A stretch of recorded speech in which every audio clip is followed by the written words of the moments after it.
So somehow I don't know why this point skipped from my mind. So maybe from the next class onwards, I suppose I missed to record the sessions. You can immediately record, remind me to record this particular thing. So in the last class, we were talking about software reliability and its measurement and its prediction. So where we looked into your some basic definitions, and we talked about what basically the reliability is. We talked about the probability, we talked about faults, we talked about failures, and we talked about the failure severity classes, where we said that okay, we can have based on lines of code we can take a call. We talked about failure intensity, and then we talked about mttf and mttr, and in context with this we were looking for the cost of reliability, where we said that okay, we can have this reliability index, which is given by equals to minus kct upon log of r. And then we talked about software reliability theory, where look we studied about the uniform and the random distribution, and in case we found that in case of exponential distribution we have f of t equals to lambda e to the power minus lambda t. Then we, in order to identify lambda, we said that okay, this is the reciprocal of mttf, so lambda is given by 1 upon mttf. Then we talked about that means if suppose we have a time span, right? uh, I mean we have n different failure points of t1 through tn, then in that case mttf will be equals to sigma equals to 1 to n ti upon n. And in case of your probability distribution f of t, then your f of mttf will be equals to 0 to infinity t of ft dt. We then also talked about the exponential distribution, where we said that mttf is nothing but 1 upon lambda, that we previously got, because previously we also saw that okay, this lambda is nothing but 1 upon mttf, right? This was all discussions we had. And then we were looking for the the probability of failure during a time interval. We identified, we saw you know some basic examples. We talked about uh, reliability function, or maybe I guess from here we have to start, right? Reliability models we have to start today. So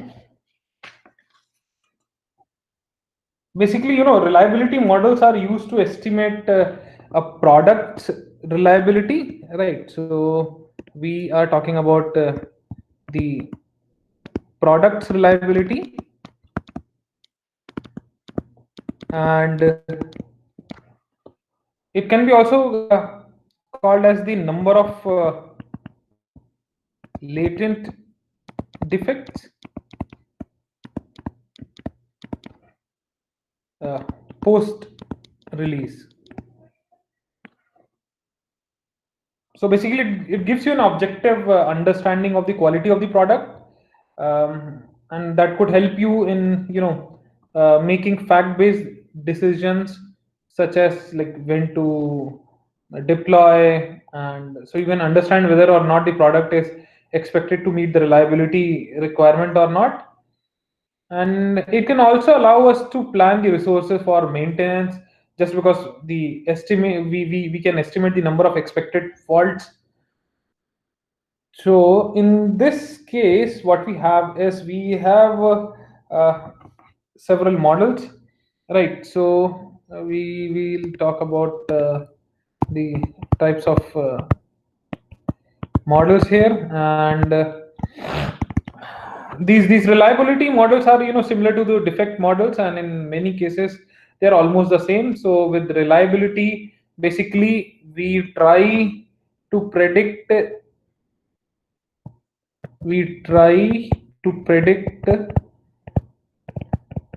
the number of defects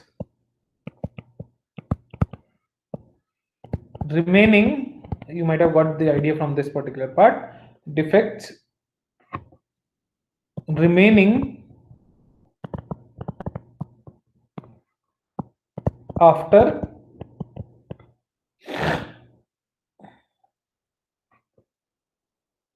release.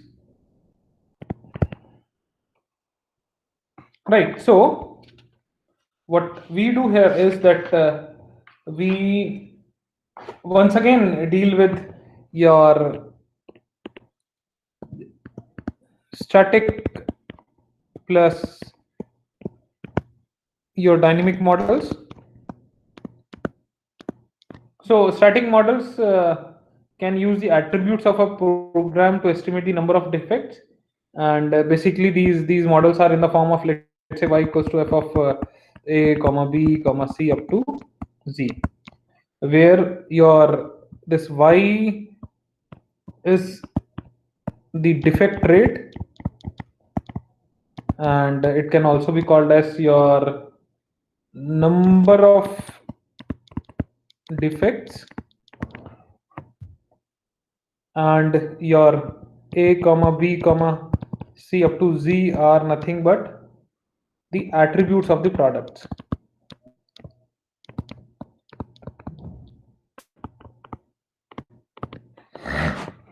Products, process, and the project. So this basically is dealing with, all these things are talking about, we are dealing with your COCOMO model only, or maybe you can say it is you know directly dealing with CoQ ALMO, right? So which is your model based on your COCOMO only.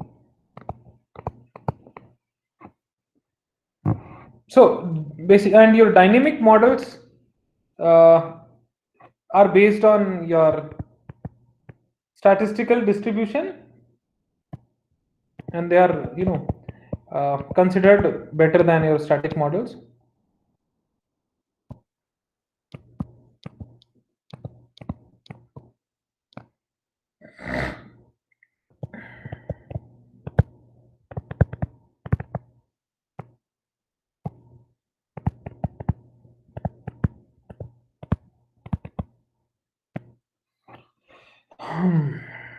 And these dynamic models are good for large projects as well.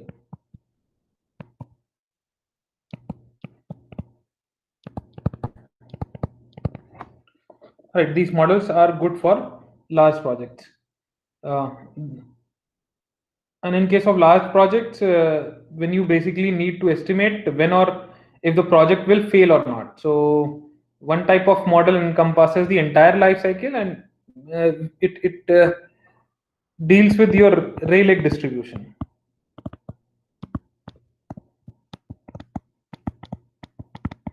So it makes use of Rayleigh distribution. And other models basically start with the testing and deployment process, and the other models are in past, you might have observed, are using your exponential difference distribution, sorry. But in this case, we are dealing with Rayleigh distribution. So your reliability growth models are basically the dynamic models that focus on the data from the formal testing phase, and the rationale is that the defect arrival rate during testing is expected to be a good indicator of the product's reliability. So this is something which is valid if the test, if we are testing the mirrors, and these models will be used at the end of the cycle, while finding the fixing bugs is the norm, and the stability increases, and at the end your reliability also increases. So in case of dynamic model, time is something which is very crucial, right? So this can be your execution time, right? Your time can be your execution time, or it can be your CPU cycle as well, right? So I can take calendar time, I can take the testing time. So anything can be considered. So for example, what we can have is, we can have, let's say, week where I have like 1, 2, 3, 4, 5, and here we'll take a log of defects. Let's say in week 1 I have 20 defects, then 10 I have like uh, 5, I have like 4, or maybe 3, or maybe 1, and so on and so forth. So what we can see here is that we are finding fewer defects each week. That means my model seems to be converging, right? My model seems to be converging. uh, Now, but if suppose I'm taking the data in terms of the hours of testers time and the number of hours of CPU time, so in that case I may get a totally different one. So growth model can be based on either fault counts, or it can have your MTTF once again, right? So once again, I would like to recall that MTTF stands for mean time to failure. MTBF stands for mean time between failure. MTTR mean time to repair, and your MTBF will be equals to, let's say, MTTR plus your MTTF. Right? You can consider this part. And one of the most common failure model will be your exponential model. Once again,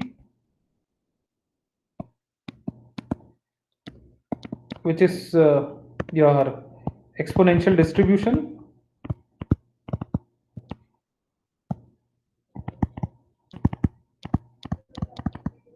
That would be your R of t, that would be equals to e to the power minus lambda t.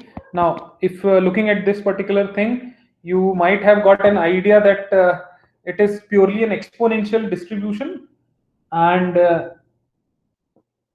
it's like R of t, which is equals to e to the power minus lambda t. I guess now I don't need to talk about lambda, because in the previous discussions we had a talk on these things, plus MTTF, MTBF, MTTR, and your MTBF being MTTR plus MTTF. Now, and we can have many reliability distributions and its associated models. So most of these models become complicated very quickly. So if suppose I'm taking the account of find versus fix or break versus fix issue, so I'll be getting something which is very excellent, and in that case your prediction becomes easier, right? Now, let's talk about predicting the number of defects remaining. That can also be something which is crucial, right? Predicting number of remaining defects.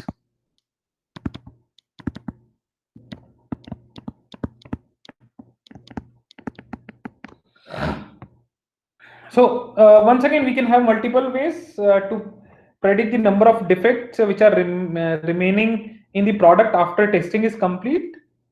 And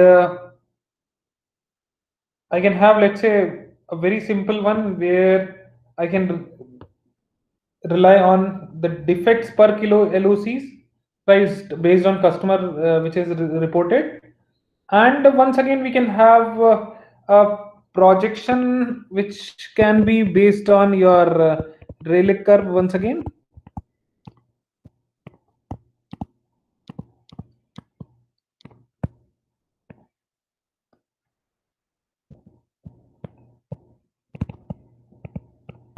So in this case also I can focus on Rayleigh curve. So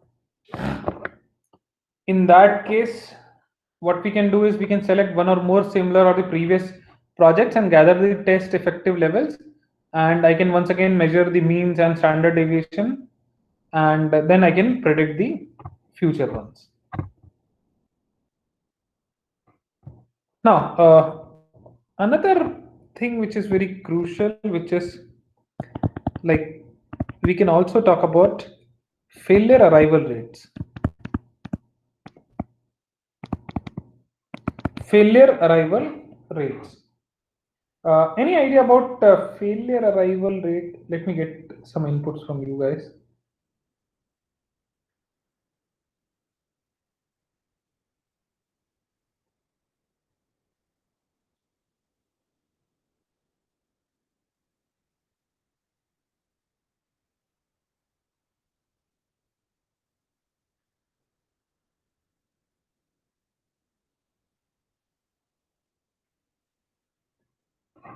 No? I hope you people are here with me only.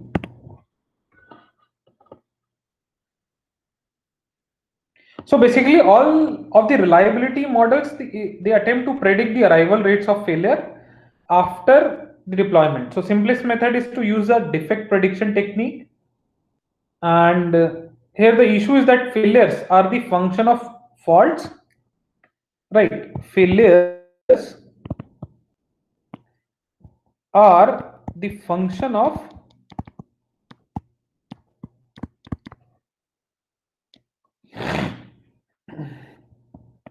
faults and environment and your system usage.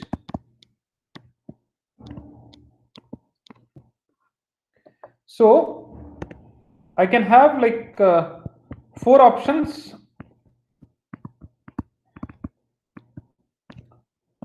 for failure arrival rate prediction.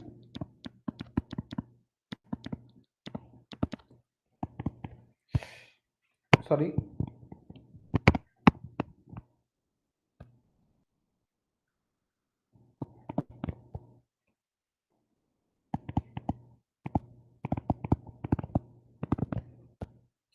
One can be your historical data.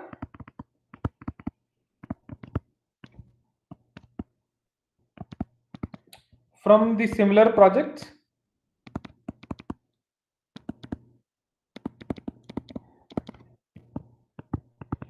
Another can be, some basic engineering rules.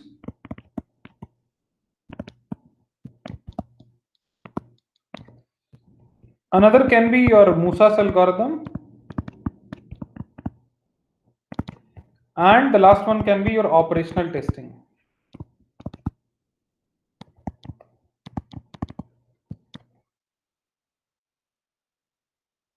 Right, so these many options we have. So one is using historical data.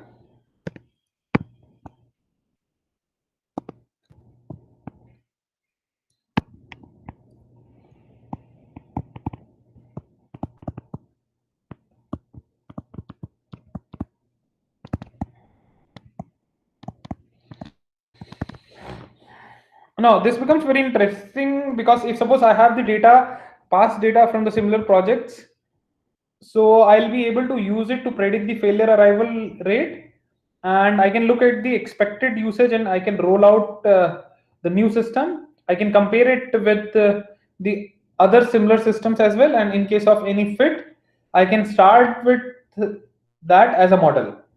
So if I find if more than one fits, I can use the average, I can use the standard deviation. So I can use any other technique to determine a particular model. So for example, let's say I have a system B which is like extremely similar to system A and is expected to have a same rollout and usage. So, and it is also expected to have 50% of the failure that A had. So what I can have is I can take the curve for A and adjust the scale of both time and number of failures to match B. Right. For example, let's say I have for system A, this is for system A, and this is for system B.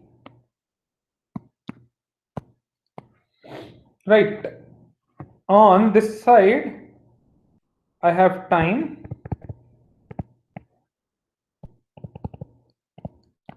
On this side, I have software failure.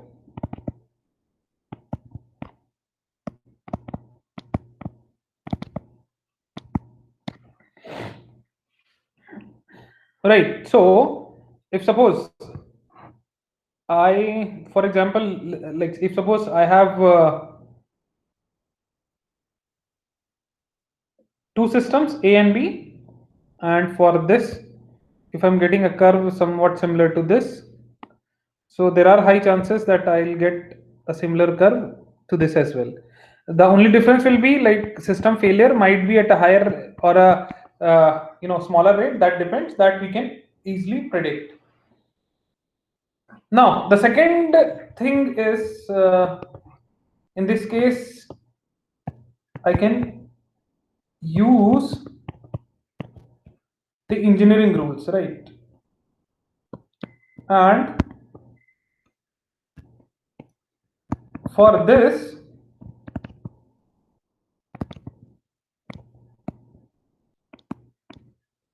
once again I can use MTTF.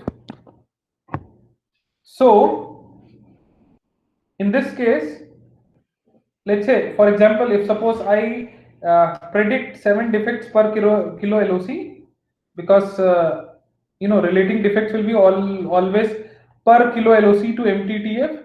So I can estimate the MTTF at, let's say, 2 equivalent to 2 hours, and the projected probability equation will be once again the same one, which is your R of t is equals to e to the power minus t by 2 plus minus 50%.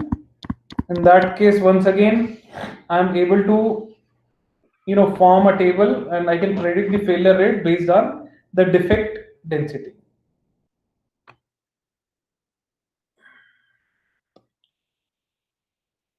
Okay, I hope you are able to understand what I'm trying to explain. I hope I'm at a right speed.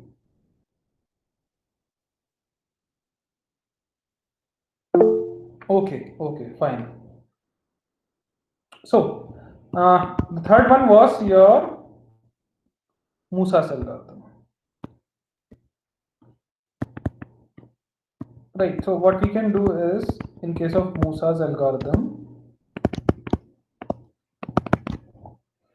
so this is basically based on determining the probability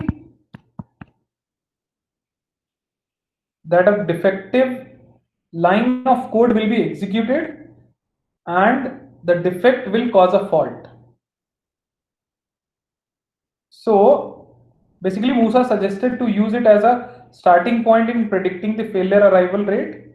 So it is to be used at the start of the system test, and this algorithm makes us, gives us something magical, because one is that there is a pressing need to be able to predict the failures, that too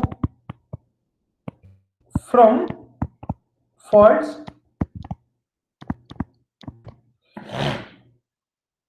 and the variance of Musa's empirical data is low.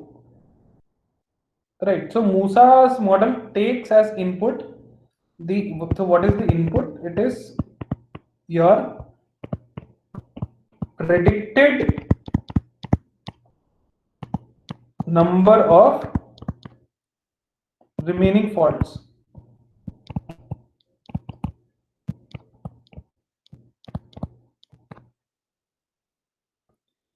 Then what it takes is, it takes the size of the program. It takes the processor's speed as input, and it takes the probability that a given faulty line of code will cause failure. And this probability, it can be from past history. Right, so this probability will be from the past history, or you can use the default, and the default one is 4.2 into 10 to the power minus 7. And this is all about input, and your output is the expected initial, right? Initial we are talking about, because we said no, it is from the start failure rate,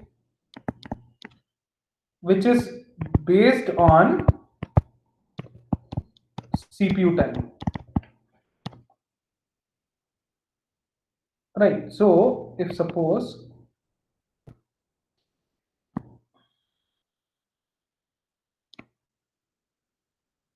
I have let's say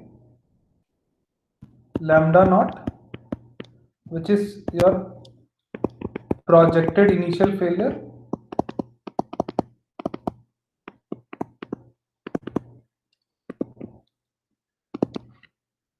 then I have W, which is your number of faults, then I have like I, which is like number of object code instructions,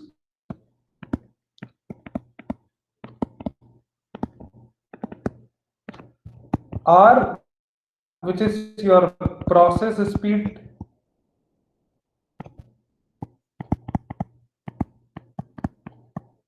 in instructions per second,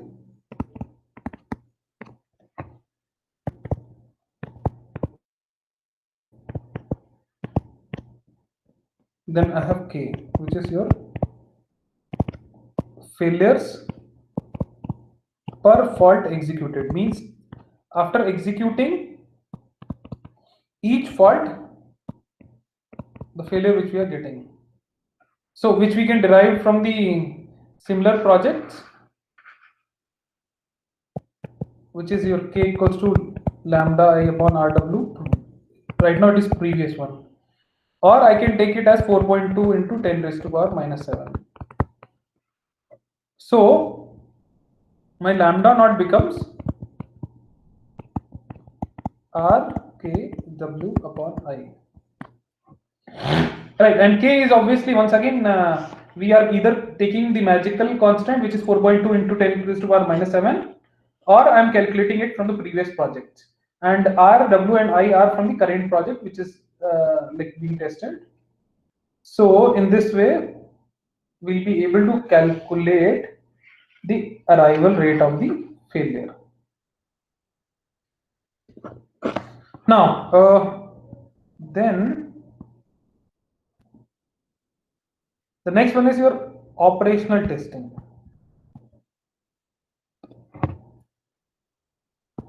Right. The last one is your operational testing.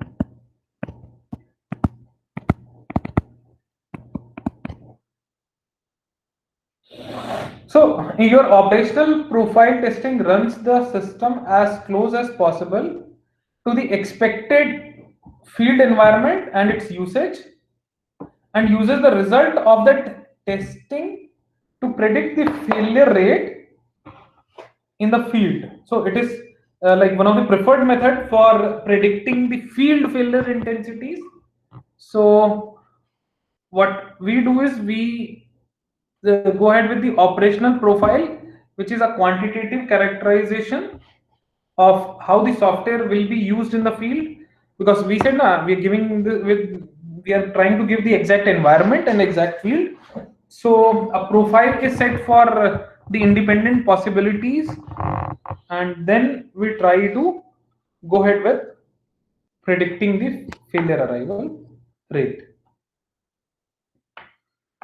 So that can, your ATM withdrawal can be one of the examples, and any place where we are trying to run the real life scenarios, we try to use it. Now the next thing is,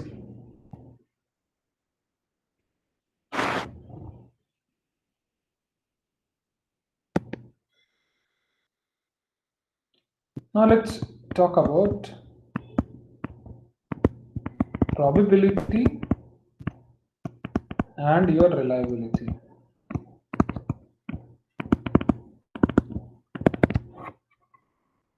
So sorry, the traditional method of calculating the reliability of a system is basically we are trying to decompose it into components and your subsystems.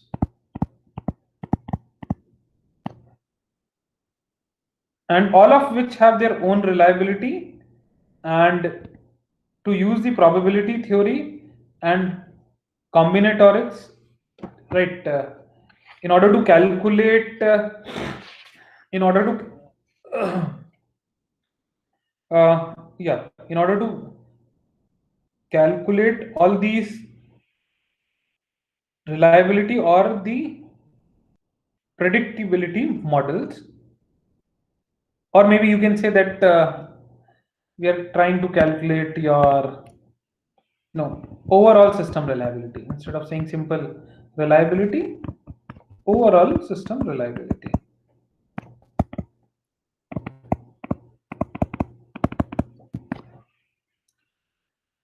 So let's say if suppose I have some components in series, so all modules must basically function correctly for the results to be correct. And if suppose my system has a, let's say, database engine, and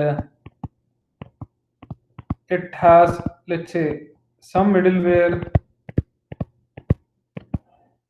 and an application, so and all of which had to work successfully for the system to work, then in that case a series model would be very appropriate. Right, a series model will be very appropriate. So in that case, what we can have is we will have, let's say, a series of events. In that case, what we have is, let's say, I have like A, then to B, then to C, and so on and so forth up to, let's say, Z. So in that case, I'm looking into series. So this will be, a subsystem configuration.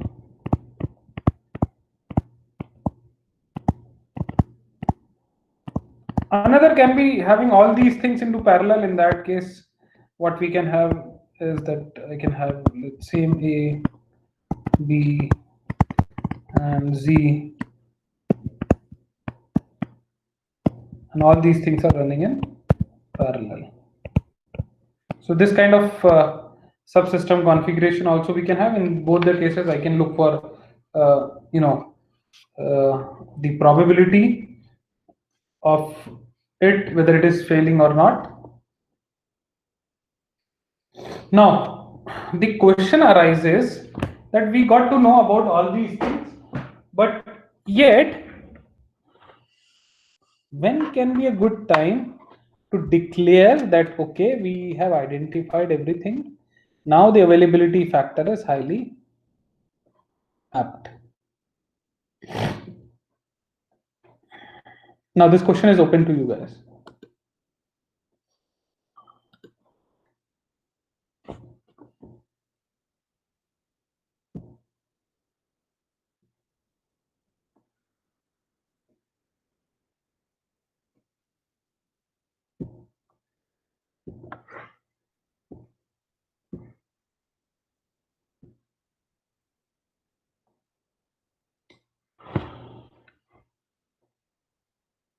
I hope you are getting this question.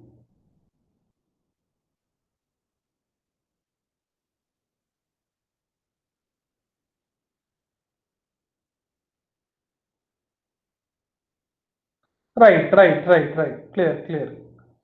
So whenever we are observing that this particular thing starts converging to a certain point, in that case, we are going to have this particular thing. Now the next thing is we have got, in case of model processing.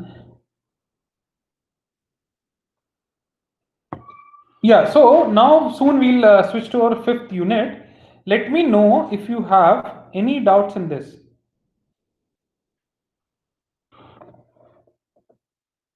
Let's have a discussion. If you have any doubts, then we can have a discussion on it.